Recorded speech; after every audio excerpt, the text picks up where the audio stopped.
We begin with William Brangham on the situation after the storm. All across eastern North Carolina, water has drowned out roads, more than 1,500 of them. The flooding has steadily worsened since the storm made landfall near Wilmington early Friday. Over the weekend, this riverfront city, home to 120,000 people, was completely cut off by land.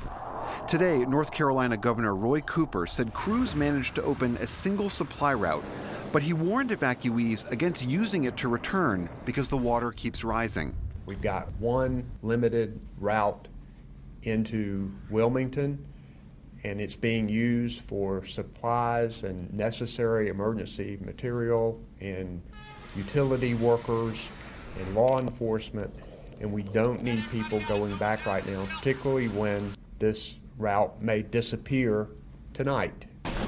Inside the city, people waited in lines today for ice, gas, food, and other supplies. We were able to go and get groceries, so we have food, but we have no power. So we have to be able to keep the food cold, and we've had to throw out a lot of food, so we're trying to keep what we have left. Hoping I can get some gas, then we're running out of ice at home. Been out of lecture about 4 days now. Over 2/3 of the city's customers lost power, and utility companies are working to restore it. Jeff Brooks is with Duke Energy. He spoke to the NewsHour from Wilmington. Since the storm, we've moved in additional reinforcements into the area from as far away as Ohio and Kentucky and Indiana, and about 1,100 of those line crews from the Midwest came down just as the storm was clearing the area and have been working here on the ground ever since. We can't even get to assess the damage in some areas. We're flying helicopters today to begin looking at some of the damage in the hardest hit areas that we can't access by vehicle. 50 miles to the north, Jacksonville, North Carolina, is also hard hit. The New River burst its banks over the weekend. Jason Padilla paddled in a canoe through what had been streets. This is, it's been surreal, man. You only see this on TV. I've never thought I'd see this.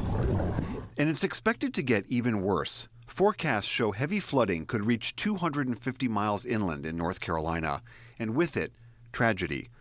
Today, 170 miles west of the coast in New Salem, police found the body of a 1-year-old boy.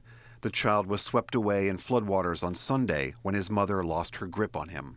They searched and searched and searched for the child, and the child was found this morning. In another inland city, Fayetteville, 100 miles from the coast, the downtown is largely underwater. Officials have ordered new evacuations, worried the Cape Fear River will go higher still.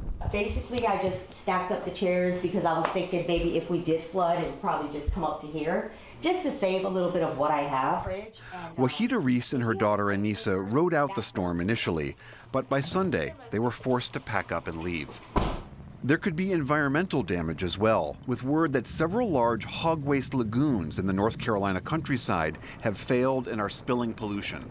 And a coal ash landfill owned by Duke Energy has also been breached. Meanwhile, officials in South Carolina are also warning of flash flooding after a long weekend of heavy rain from Florence. Similar warnings have gone out in West Virginia and Virginia as the storm's remnants begin curving back to the north and to the east. For the PBS NewsHour, I'm William Brangham. This evening, authorities in Virginia reported one person killed in an apparent tornado spawned by Florence. We'll take a closer look at another part of North Carolina suffering in the wake of the storm, and that's later in the program.